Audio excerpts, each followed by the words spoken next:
করোনার টিকা নেওয়ার পাশাপাশি মাস্কের সুরক্ষা, প্রয়োজন ছাড়া বাইরে বের না হওয়ার পরামর্শ বিশেষজ্ঞদের।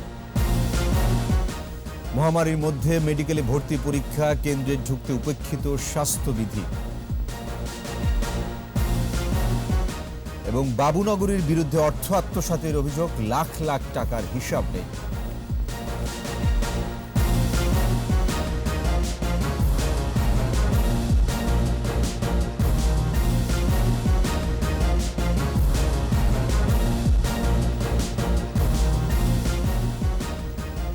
শুনছিলেন ফার্স্ট সিকিউরিটি ইসলামী ব্যাংক লিমিটেড সংবাদ শিরোনাম। আমন্ত্রণ দুপুর 2:21 সংবাদ। সাথে আছি আমি ওয়াহিদুজ্জামান। দর্শক, 21 টেলিভিশন সংবাদ একই সাথে সরাসরি দেখতে পাবেন আমাদের ফেসবুক পেজ www.facebook.com/2124 অনলাইনে। করোনা মহামারীর মাঝেই হয়ে গেল মেডিকেল কলেজের ভর্তি পরীক্ষা। চিকিৎসক হতে আগ্রহীদের কেন্দ্রে ঢুকতে ছিল না শারীরিক দূরত্ব মানার বালাই।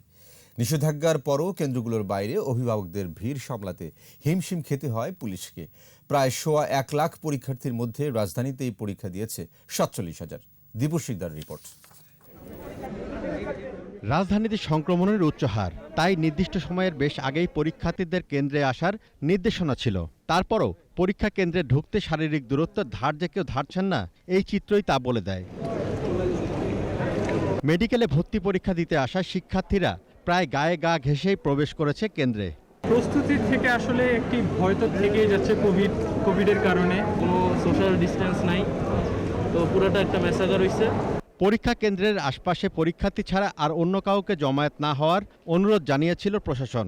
তারপরও কে শোনে কার কথা? পরীক্ষার্থীরা যখন পরীক্ষা দিচ্ছে তখন বাইরে অভিভাবকদের গা ছাড়া ভাব। এত প্যান্ডেমিক একটা অবস্থায় আসলে এমন একটা সিচুয়েশন আমরা দেখবো, আসলে আমরা আনএক্সপেক্টেড। গেটে কোনো বাধা নাই, সকল মানুষ ঢুকতেছে, যার জন্য আমিও ঢুকে পড়ছি। আবেগে চলে আসছে, আর এটা কোনো ব্যাপার না। এই দেশের মানুষ সহজই, যেমন সোশ্যাল আর্টস বিল্ডিং, এই বিল্ডিংটা তো আমরা চিনি না, স্টুডেন্টরা আরও চিনবে না, এই জন্য এটাকে আমরা ওখানে কোনো সাইন রাখা উচিত ছিল। শান্তিপূর্ণ সুশৃঙ্খলভাবে পরীক্ষা হয়েছে বলে দাবি করেছে কর্তৃপক্ষ। এটা তো মন্ত্রণালয়ের ডিসিশন, আমাদের উপর যে দায়িত্ব দেওয়া হয়েছে আমরা এটা সুষ্ঠুভাবে পালন করার চেষ্টা করছি। পুলিশ জানায় অভিভাবকরাই সামাজিক দূরত্বের বিষয়ে উদাসীন।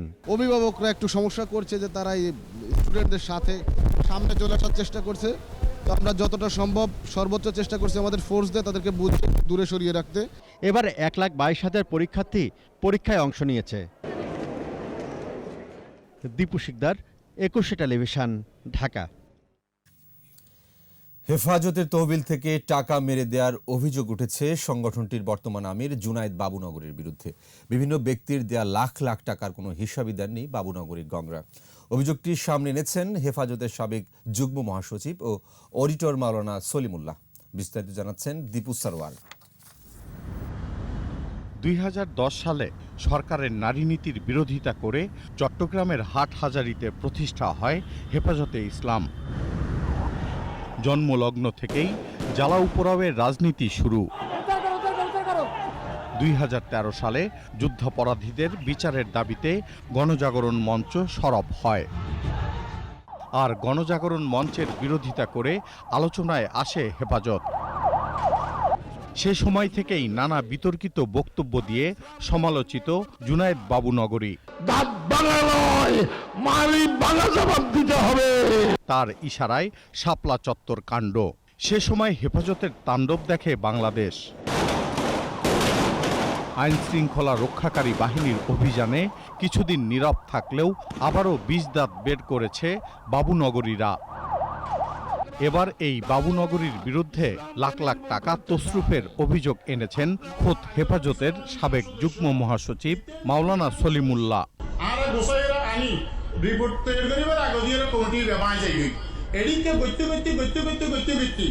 আজিয়া 7 বছর তারপর হেফাজতের মূল কমিটি মূল ফান্ডর এখনো পর্যন্ত তদন্ত রিপোর্ট এবং হেফাজতের ইয়ানাজু প্রকাশ অন্য দেখা।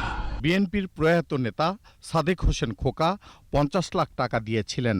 সেই টাকার কোনো হিসাব পাওয়া যায়নি বলে জানান তিনি। 5 এপ্রিলের ঘটনার ভিতরে কিনাম পদে এই যে সাদেক হোসেন খোকার হাতে 50 লক্ষ টাকার হিসাব পড়ে। আমি তো হেফাজতের অডিটর, 50 লক্ষ টাকা হেফাজতের জ্ঞানের দিক কিনা চিকিৎসার জন্য নেয়া টাকা আর প্রয়াত আল্লামা শফির দেয়া 25 লাখ টাকা কোথায় গেল তা নিয়েও প্রশ্ন তোলেন মাওলানা সলিমুল্লাহ। বারোটা হাসপাতালের ভিতরে আসিলেন দে 20 লক্ষ নিয়ে যে আমার চিকিৎসা বাবদ দিই এই 20 লক্ষ নিয়ে এই পর্যন্ত দিও না। আল্লামা শাইখুল ইসলাম আহমদ শফি রহমতুল্লাহ আলাইহি 25 লক্ষ নিয়ে যে ক্যাশ দিই এই ক্যাশই কি খানা খাতার ভিতরে জমাই না। তার দাবি বাবুনগরী সংগঠন নিয়ে খেলাধুলা করছেন আর এর পরিণাম ভয়াবহ হবে বলেই মনে করেন তিনি। আল্লাহ বাড়াবাড়ি না যাবেন না, বাড়াবাড়ি মোটা না যাবেন। দীপু সারওয়ার, 21 টেলিভিশন, ঢাকা। করোনার সংক্রমণ নিয়ন্ত্রণে টিকাদান কার্যক্রম জোরদার করার পাশাপাশি জনগণকে মাস্ক ব্যবহার ও বিধি মেনে চলার জন্য উদ্বুদ্ধ করার পরামর্শ দিয়েছেন স্বাস্থ্য ব্যবস্থাপনা বিশেষজ্ঞরা। একান্ত প্রয়োজন ছাড়া ঘর থেকে বের না হওয়ারও পরামর্শ তাদের। রিপোর্টে আরও জানাচ্ছেন মোহাম্মদ নুরুন নবী।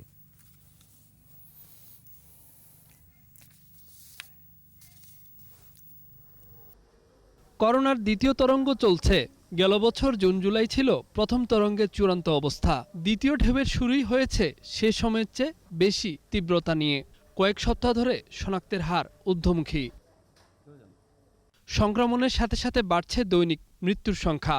বাড়তি রোগী সামলাচ্ছে হাসপাতালগুলো। সাধারণত সেবার পাশাপাশি চাপ পড়েছে আইসিইউ এবং অক্সিজেন সেবা। করোনা নিয়ন্ত্রণে এরই মধ্যে সরকার 18 দফা নির্দেশনা জারি করেছে। এই নির্দেশনা অতটা স্পষ্ট নয়, তাই এই নির্দেশনা মাঠ পর্যায়ে বাস্তবায়ন কঠিন। সংক্রমণ বাড়ছে আশঙ্কাজনকভাবে। মাঠের দৃশ্য বলছে স্বাস্থ্যবিধি সম্পর্কে উদাসীন মানুষ। করোনা সংক্রমণের এক বছরে স্বাস্থ্য ব্যবস্থাপনা ও মানুষের আচরণের পরিবর্তন সম্পর্কে জানালেন এই বিশেষজ্ঞ। আমরা ঠিক একই চিত্র দেখতে পাচ্ছি যেটা এক বছর আগে আমরা মার্চ এপ্রিল মাসের দিকে দেখেছিলাম। তার থেকে তো কোনো পরিবর্তন দেখছি না। আমরা তো স্ট্রাকচার পরিবর্তন করি নাই। আপনার মনে করেন যে সেখানে সীমিত হচ্ছে কি হচ্ছে না, নাকি অসীম লোকজন সেখানে চলে যাচ্ছে, সেটা তদারক করার জন্য দায়িত্ব কার? দ্বিতীয় তরঙ্গের মূল সমস্যা কমিউনিটি ট্রান্সমিশনে চলে গেছে ইউকে ভ্যারিয়েন্ট। তাই সংক্রমণ রোধে বিদেশ থেকে আসা মানুষদের কোয়ারেন্টাইনে রাখা আর সমাধান নয়। মাস্ক পরা, স্বাস্থ্যবিধি মানা ও সামাজিক দূরত্ব বজায় রাখার উপর কড়াকড়ি জরুরি, মত বিশেষজ্ঞদের। তবে ইন জেনারেল কেউই বাসার বাইরে যাবে না। যদি যেতে হয় 3 ফিট থেকে 6 ফিট বা 1 মিটার থেকে 2 মিটার দূরত্ব আপনাকে বজায় রাখতে হবে। অবশ্যই মাস্ক ব্যবহার করবেন, হাত ধৌত করবেন। সংক্রমণ বাড়ার পাশাপাশি সংস্পর্শে আসা শনাক্ত করার মতো জনবল নেই স্বাস্থ্য অধিদপ্তরের।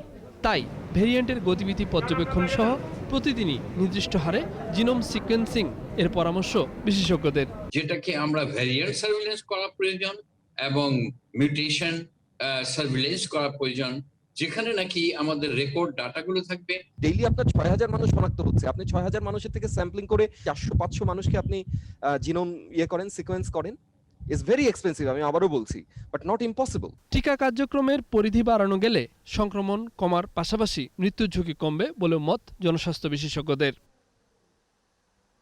মোহাম্মদ নুরুন নবী, 21 টেলিভিশন, ঢাকা। নিচ্ছি প্রিমিয়ার ব্যাংক লিমিটেড সংবাদ বিরতি। নো মাস্ক নো সার্ভিস বিধি মেনে চলুন, সুস্থ থাকুন। যখন ফিরছি তখন অন্যান্য খবরের সঙ্গে আরও থাকবে। মৌসুমি ফলের সরবরাহ প্রচুর, দামে নেই স্বস্তি। আগের বাড়তি দামে বিক্রি হচ্ছে ভোজ্য তেল ও চিনি।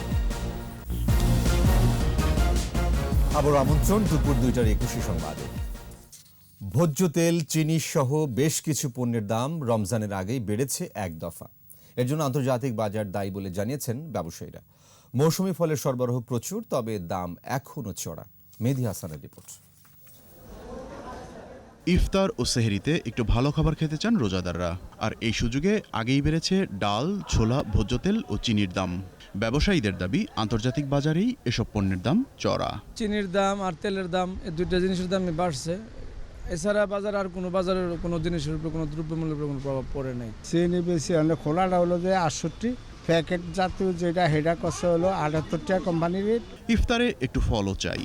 খেজুর, আপেল, আঙ্গুরের পাশাপাশি তরমুজ, বাঙ্গির মতো মৌসুমি ফলের সরবরাহ প্রচুর, কিন্তু এসবের দামও চড়া। মাসখানিকের মধ্যে যেরকম দাম আছে ওই রকম দামই আছে, আর আশা করা যায় এবার খেজুরের দাম বাড়বে না। একটা বাঙ্গি পরে মনে করেন যে 80 টাকা 100 টাকা, আর তরমুজ হলো আপনার 30 টাকা কেজি। 400 টাকা অবশ্যই খাওয়া যাবে না, কারণ যারা নিম্ন স্তরের এরা তো কেনার সামর্থ্য নাই। তবে সংযমের মাসে বাজার নিয়ন্ত্রণে থাকবে এমনটাই প্রত্যাশা সাধারণ মানুষের। এক শ্রেণী ব্যবসায়িক আছে যারা রমজান মানে তাদের মুনাফা। সরকার বাজার যদি নিয়ন্ত্রণে আনতে পারতো তাহলে আমরা যারা রোজা রাখি এভাবে ভালোভাবে চলতে পারতাম আর কি। এদিকে শীত শেষ হলেও এবার টমেটো, বেগুন, শসার মতো সবজির দাম এখনো অনেক কম। সবজি মোটামুটি আগের দামে এখানে আছে, বাড়ে না। বেগুনের দাম হচ্ছে 30 টাকা, শসাও 30 টাকা, লেবু আছে 60 টাকা 80 টাকা হালি। ব্রয়লার মুরগির দাম বেড়েছে শবে বরাতের আগেই। তবে গরু, খাসির মাংস এবং সব ধরনের মাছের দাম আছে আগের মতোই। 150 থেকে 60 টাকা। মাঝখান দিয়ে সবরাতের আগে দাম বেশি ছিল, অনেক বেশি। মেহেদি হাসান, 21 টেলিভিশন, ঢাকা। এবার আয়োজন বইমেলার প্রতিদিন। সাপ্তাহিক ছুটির দিনে সকাল থেকে অমর একুশে গ্রন্থমেলায় বইপ্রেমীদের ভিড়। অভিভাবকরা নিয়ে এসেছেন শিশুদের, কিনে দিচ্ছেন বই। প্রকাশকরা বলছেন ক্রেতাদের স্বাস্থ্যবিধি মানতে উৎসাহিত করছেন তারা। মফিউর রহমানের রিপোর্ট। অমর একুশে বইমেলা গড়ালো 16তম দিনে। করোনায় এবার মেলায় শুরু থেকেই শিশু প্রহর নেই, কিন্তু কমতি নেই ক্ষুদে পাঠকদের। কাঠবিহারি পেয়ারা তুমি খাও, গোলমরি খাও। বিভিন্ন স্টল ঘুরে পছন্দের বই খুঁজে নিচ্ছে শিশুরা। এনসাইক্লোপিডিয়া আর কমিক বই অনেক পছন্দ করি। আমি ভূতের বই কিনছি, হাসির বই কিনছি। সায়েন্স ফিকশন ভালো লাগে, গোয়েন্দা গল্পও ভালো লাগে। সায়েন্স ফিকশন, গোয়েন্দা উপন্যাস এগুলো আমার মজা লাগে খুব। অভিভাবকরা বলছেন মনন আর মেধার বিকাশে মেলায় নিয়ে এসেছেন শিশুদের।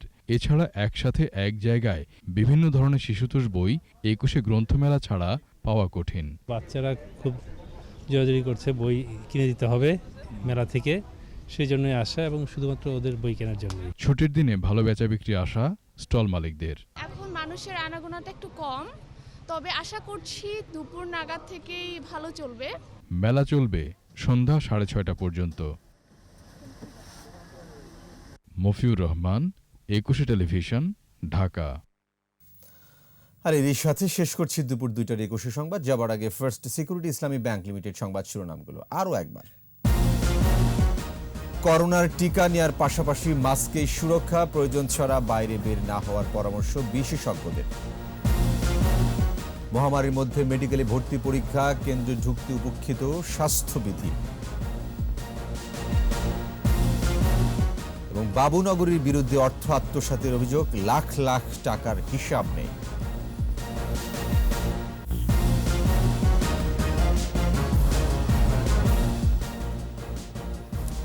সর্বশেষ খবর জানতে ডায়াল করুন 2021 নম্বরে, আর ভিজিট করুন 21-tv.com ওয়েবসাইটে। দর্শক, আমাদের পরবর্তী সংবাদ শিরোনাম বেলা 4টায় দেখার আমন্ত্রণ রইল। ধন্যবাদ।